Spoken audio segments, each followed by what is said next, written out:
Jay. Sir. Jumisya na sila. Oh, hintay ko lang, sir. Pero nag-breakfast na sila. Kasi nagpaparefill ako eh.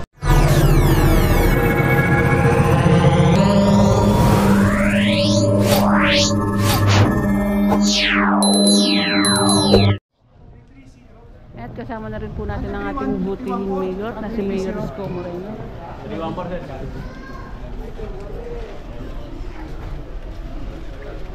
Ito, bibisita tayo niyo yung kalagayan ng sitwasyon ng ating mga kababayan.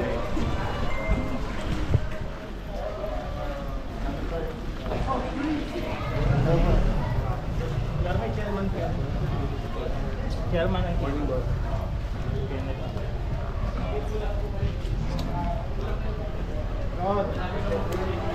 Sulang po tayo mga mani pula. Lalapit po sa inyo. Jay. Sir. Jumisya na sila. Oh, hintay ko lang, sir. Pero nag-breakfast na sila. Kasi nagpaparefill ako eh. Kasabay-sabay lang. Kasi ako. Minsan may matataas ka. Kasi minsan mataas ka.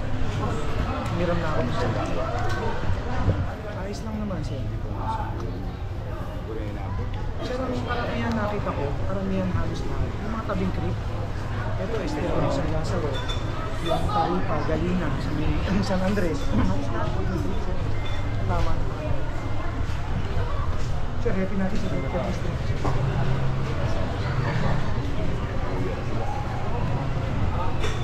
Kasama namin siya. Mayor. Kami po 5 o'clock, Mayor. Ngayon namin. Wala rin. O, sir.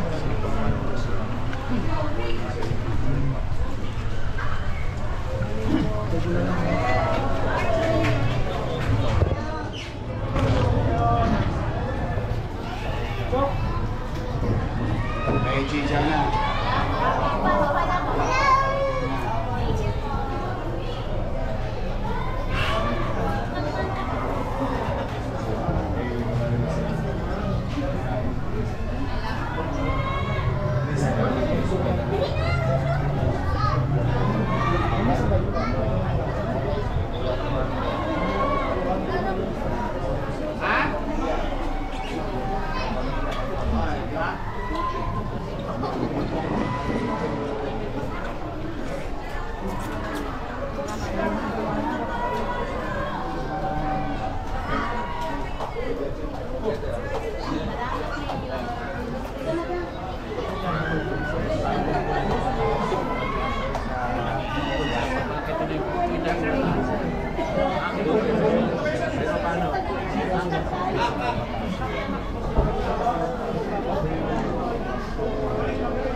Sabi di ba ikaw ang boyfriend ko ngayon?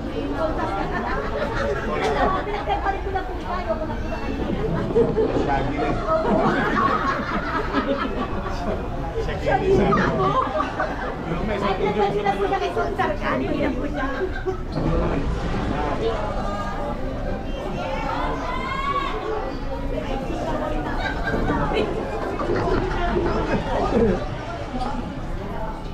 Yome, salamat sa action, Yome. Dapat tulog. Halata nga, Yome. Ay,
talino, ang sipag talaga ni Mayor Isko. Wala talaga talino. Ibang klase talaga ang mayor ng Maynila. The best. Magandaan dito.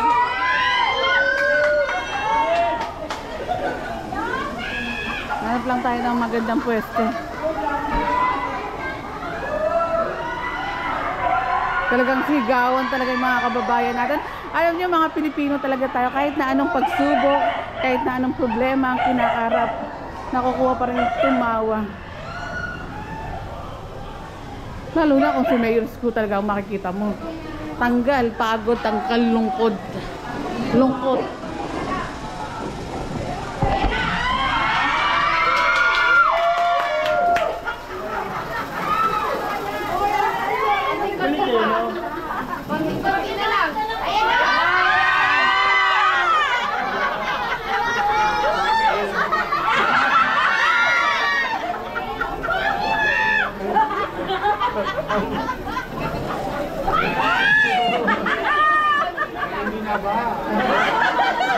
Parang di na ba?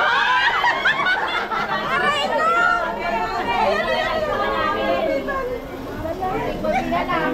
Sabi mo!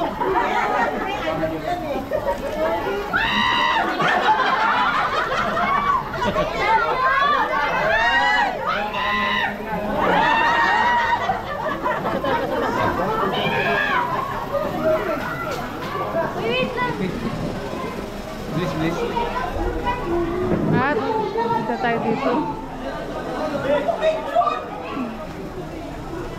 Kapit ka tayo ng megali.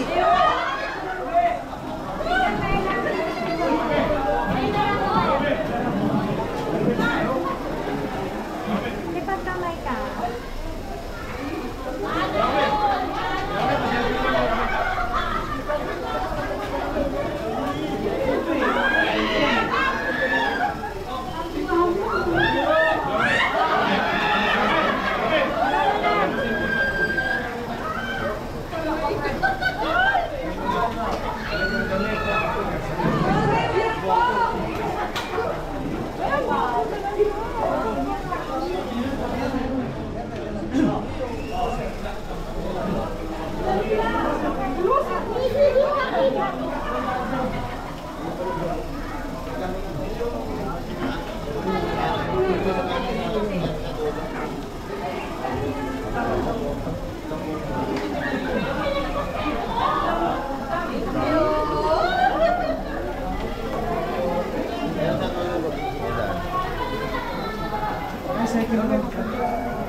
Max, second floor tayo ah.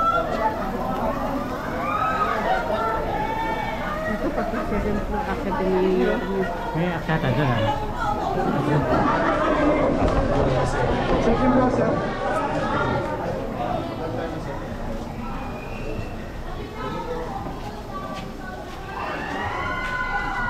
Pasok ka sa eskwela.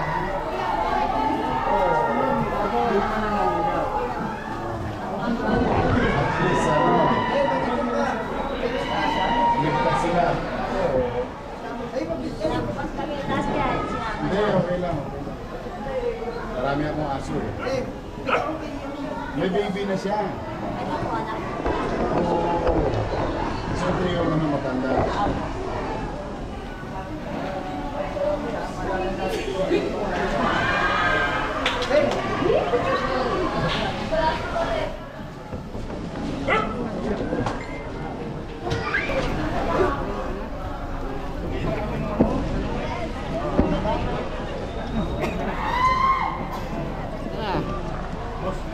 Share nyo po ang ating live.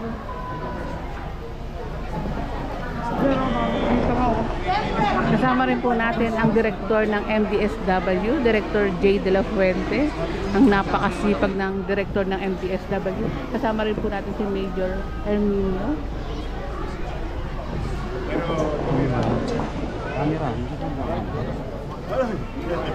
Kaya pa?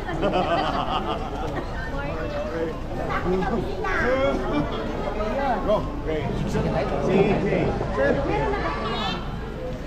Si District School. Baka may tanong sa inyo. Sige, alam po. Shoot. Sama kayo sa Paseco. Punta namin sila. Yung second largest natin. Anyway, good morning. Boy, 1,289 individuals in total na natulungan ng Manila Social Welfare Department natin sa Manila since last night. At ipinagpapasalamat ko naman sa Diyos, bagamat very challenging yung sitwasyon kagabi sa ulan at baha, wala pa namang reported na casualty sa Manila. But then again, papasalamat din ako sa ating Superintendent Nerissa, because as of 6:30 p.m. kagabi, when we had our CDRRMO emergency meeting to prepare to the incoming malakas na ulan, we were allowed to utilize 104 schools. Usually kasi meron kaming evacuation site lang. But that is limited. But the data na natin, Pag-asa and our MDRRMO internal meteorologist, talagang malaki yung buhos ng tubig. And we've been monitoring Marikina River. At the time, 6:30, 7 o'clock, nasa level 2. So those water will end up here in Manila. So with that, we inform our barangay officials in the entire city to use our schools para immediate nga, katulad itong mga nakikita ninyo, mga taga rito lang sila. So we don't have to transfer them somewhere else. So pag iuba na ang lahat ng baha, balik na sila sa kanya-kanya. Aganda ng hot meal ang ating direktor at sa punang aming mga kawani sa MDSW, at meron pa silang food box later na makukuha nila sa syudad. And we are hoping na tumigil na ito, but we're still monitoring the weather. Now, sa aming 6 na hospital, we put it in high alert last night at 7 p.m. I ordered the directors na lahat ng posibleng doktor, nurses, or available staff ng hospital should be there in the area, because through the leadership of Dr. Padilla, our Manila Health Department Director, nag-issue siya ng what you call the leptospirosis lane, fast lane, para to address possible clients or mga pasyente sa Manila.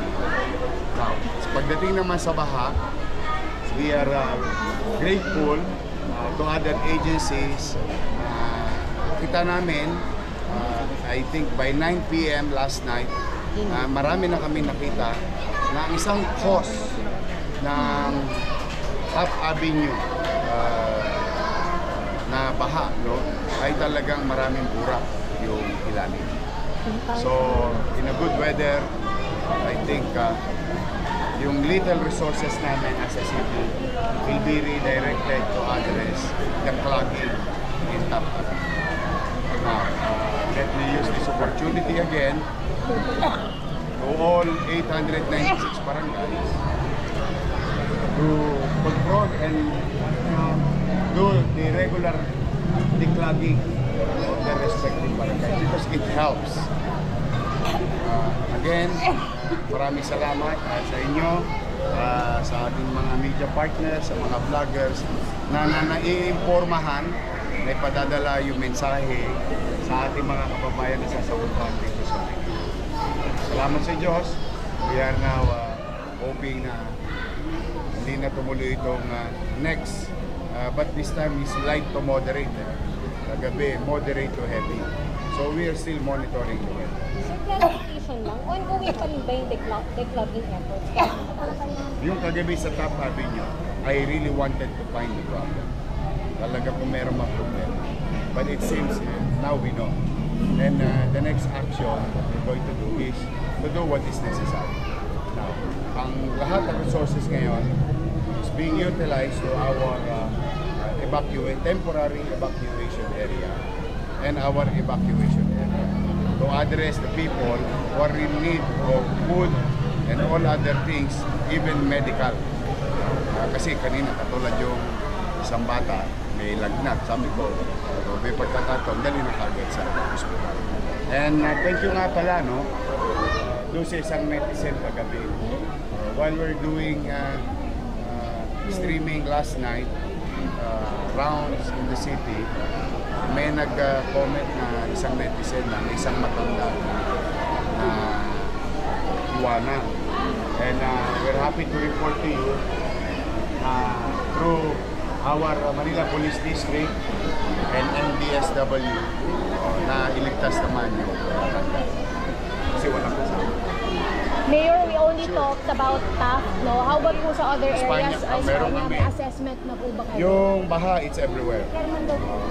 We were just talking about TAF because ang weird lang kasi may portion ng TAF may baha, may portion ng TAF na wala. Espanya is no news already. We know it already that the flow of water, the heavy flow, as you can see in the Mabuhay or what you call as kilalang Rotonda, nakikita mo naman talaga ang lupa pababa sa Maynila. So understandably, but by its pace, no? But talagang pinagtatakot ko yung TAF Avenue. But then again, nakita na namin, we'll do action about it. In Damka area, may pumasok na tubig sa San Juan River. In our riverside, katulad nito, lahat na may riverside sa Maynila, affected talaga. That's why nilika sila sa hospital. In the bayside, which I'm about to go after this, which is Paseco, meron din na iilang pamilya, 154 or 150 more or less. So more or less about 500, 600 individuals ang meron sa Paseco. Sa ibang lugar, katulad ng Smoky Mountain, since 5 p.m. kahapon, nagpapakain na sila Director J, at yung barangay chairman doon, si Chairman Hernani. Inilagay yun sa basketball court, yung 23 families. So it's everywhere, scattered, not concentrated, well being managed and attended to yung mga evacuation area. Yung baha, we still have some areas. Like ito,